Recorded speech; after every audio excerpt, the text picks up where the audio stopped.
check it out. I believe I have found the clock radio to end all clock radios.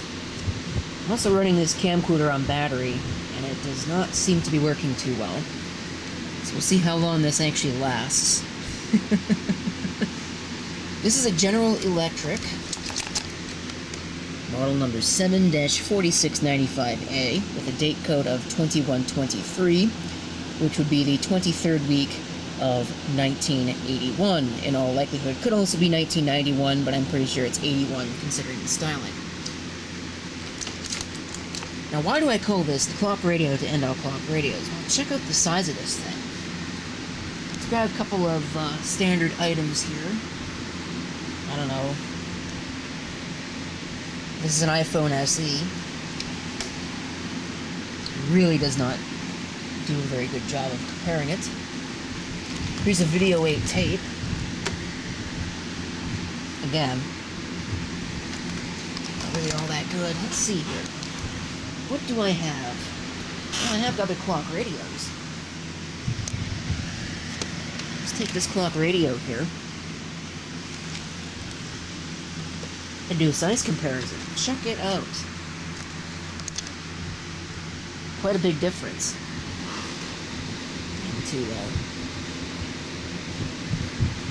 So yeah, this thing is actually fairly huge. But how huge, you might ask? I want a scientific measure. You were saying, scientific measure, here we come. Let's see here. I'm also trying to make sure my camera battery is not running out. This is kind of a little bit of a delicate ballet, if you didn't already figure that out. Here's a measure. Foot long. Longer than a foot. I want to measure it on the side. We'll go ahead and measure it on the bottom here, because it's wider on the bottom. A little bit more than 8.5. Looks like 8.5 inches. Better if I use this one. It won't actually tell me.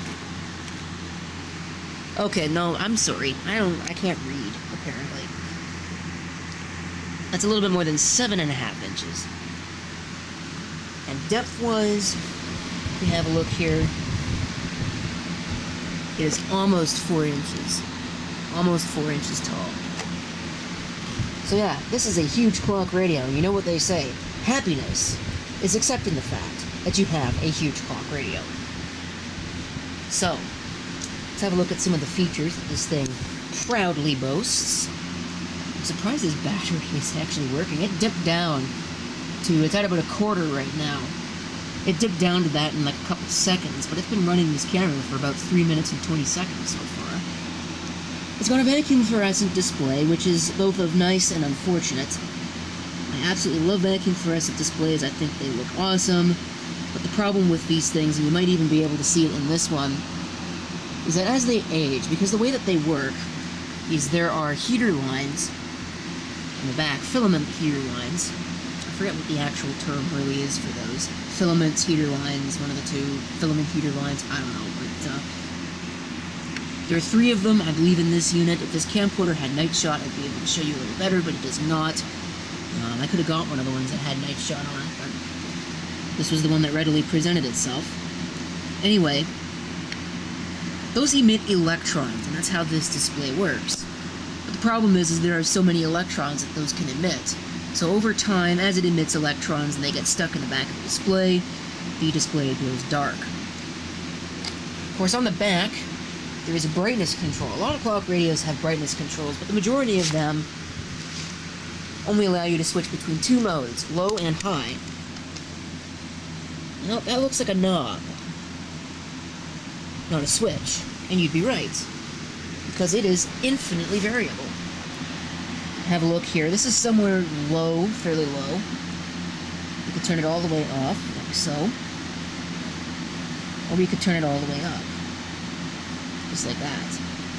The emissions are still pretty good on this display, but obviously they are not perfect, and, well, it's definitely aged. We have fast and slow buttons here on the front. This switch over here, it's in the locked position right now. You'll notice if I push these, nothing happens. I can put it into the forward mode, and we can set the time. Assuming these buttons will cooperate. They are a little bit finicky. You can also put it into reverse and do the same thing. Again, provided the buttons will behave. There we go. Sort of. Well, you get the point. The switch beside it, right here, it's in the time mode right now. You can also set the alarm and a sleep timer. Beside the display is the band. It is backlit. This is the tuner band. As well as stereo, because this is obviously a stereo unit. I mean, with a clock radio this big, you'd expect it to be stereo. Here's a switch for that. Goes on. You can see that it is backlit. There's our backlight. As well as our wake options for music and alarm. Unfortunately, we do not just get the alarm. That would be a very nice feature. I usually don't wake to music, but beggars cannot be choosers. Here's our little band switch. FM stereo, and AM. No AM stereo on this unit. There's a volume control. There's a tone control.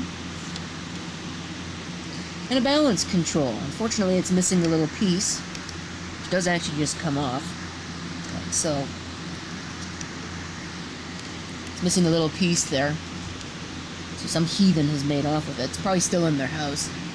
I'm leaving it somewhere in the middle, although it doesn't really matter, as you'll see when I go ahead and test the radio. Here's our stereo speakers. I would say I threw my ruler away, so I can't go get it now, but I'd say those are about maybe a 3.5, maybe 3 3/4 inch speaker right there. You might be able to make it out. Just like so.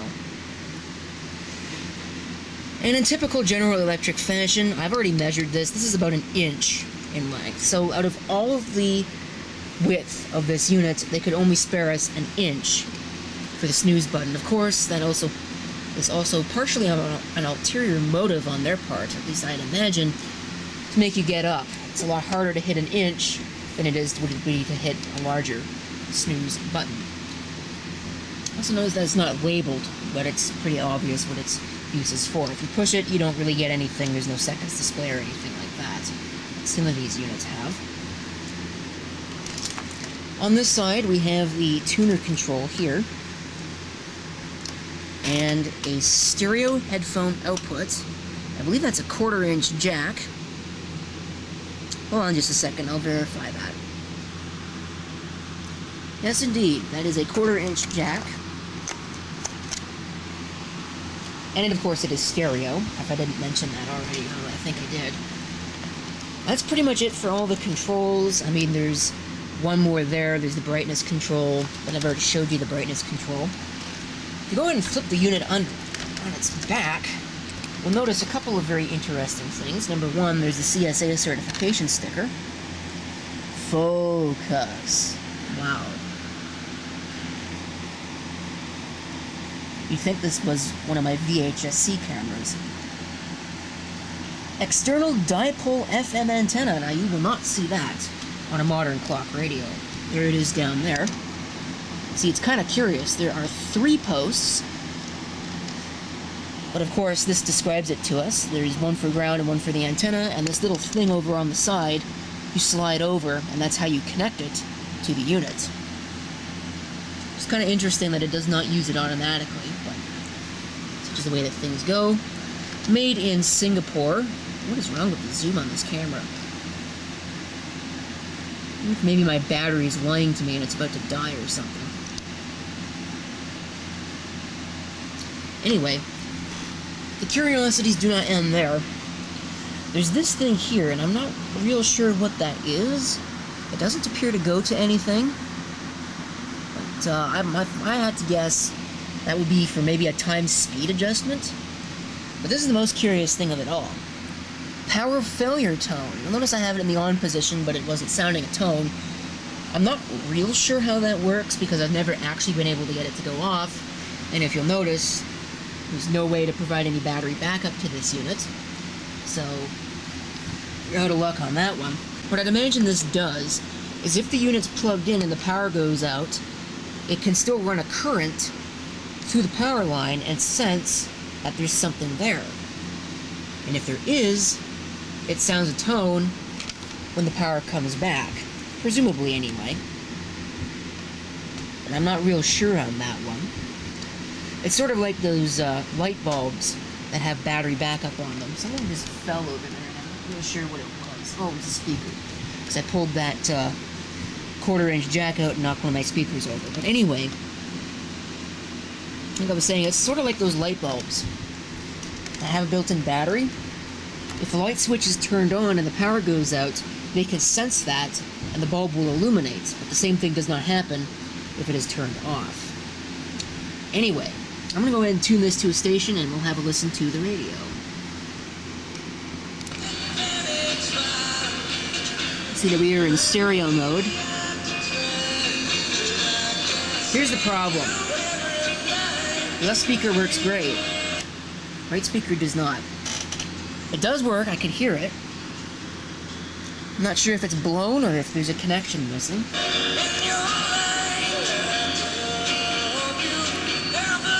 Take it out of stereo mode.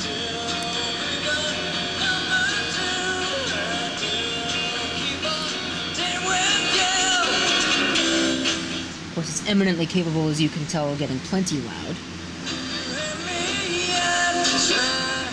Can't turn that up too loud for too long because, of course, you can see your time. People are trying to sleep. Of course, I don't really care. They don't let me sleep, so why should I let them sleep? I have a little bit of bandstand. Just in normal FM mode. I'm gonna put it in stereo mode, why not?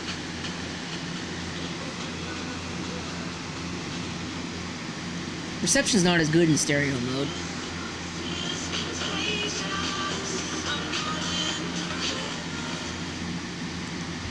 Ça va être plus simple, on va appeler ça tous en même temps. On the couch together. Today, gaming There's a non-FM stereo station, which is an interesting find here in 2018. Of course, it's a talk station, so it kind of makes sense.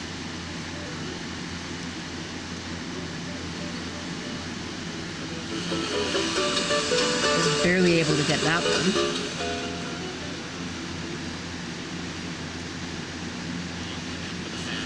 and that's what it comes down to.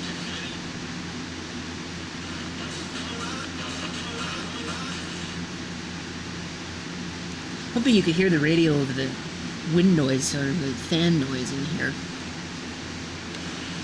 Turn that up maybe a little bit more.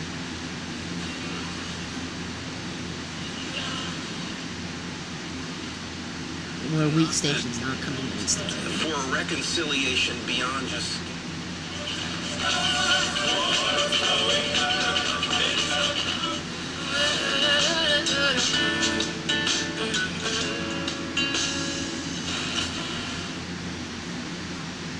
Dead air. Oh, there it goes. 3961. 87 ans, elle a animé Place aux femmes.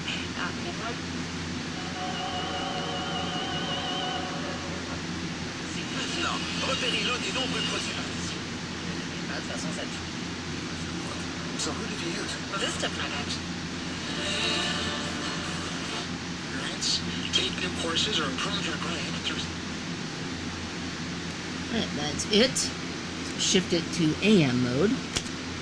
Have a listen and see what it can do. But first of all, have a listen to the nothing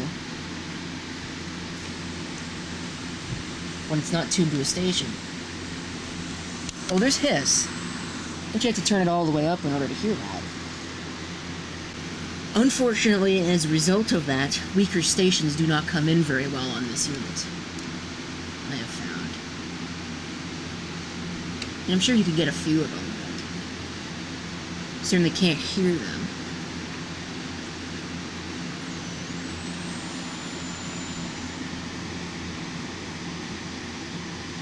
A lot of bumps and footsteps and all kinds of other things along the way. Really, there wasn't, after that point, much middle ground in the debate, and it now seems... The $9 million payoff on paid television on Thanksgiving weekend in the United States is... Probably wouldn't pick up a whole lot right now anyway.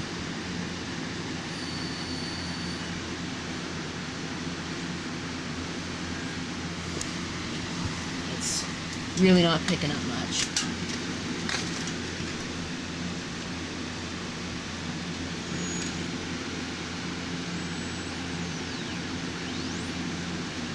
There's supposed to be a station around here, it's not even picking that up. Curious. Well, anyway, I'm gonna go ahead and set the alarm and see if we can get that to sound for us.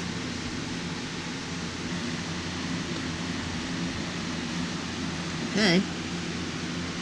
We have a radio. We don't have our alarm, which is one of the problems of this unit. I'm not sure why. But I'm only going to be able to sound the alarm for a very brief period of time. And here's why. Listen to this. It didn't work. There we go.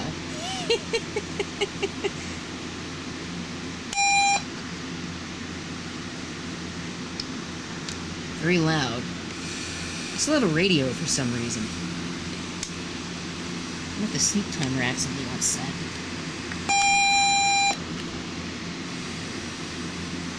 Okay, well, I think I found a logic bug in this unit.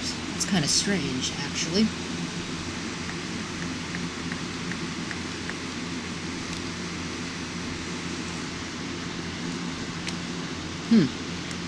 I wonder if actually that was because I hit the snooze button. I believe it was. Oops. Well, probably would help if I did that, wouldn't it?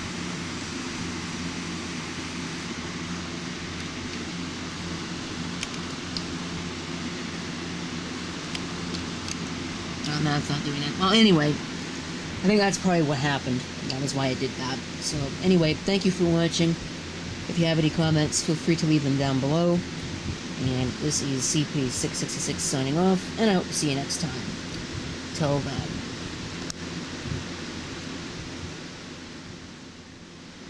Oh, I forgot, before I leave. The battery held up this camcorder for the whole video, which has gone on for 18 minutes and 10 seconds right now. So that's kind of interesting.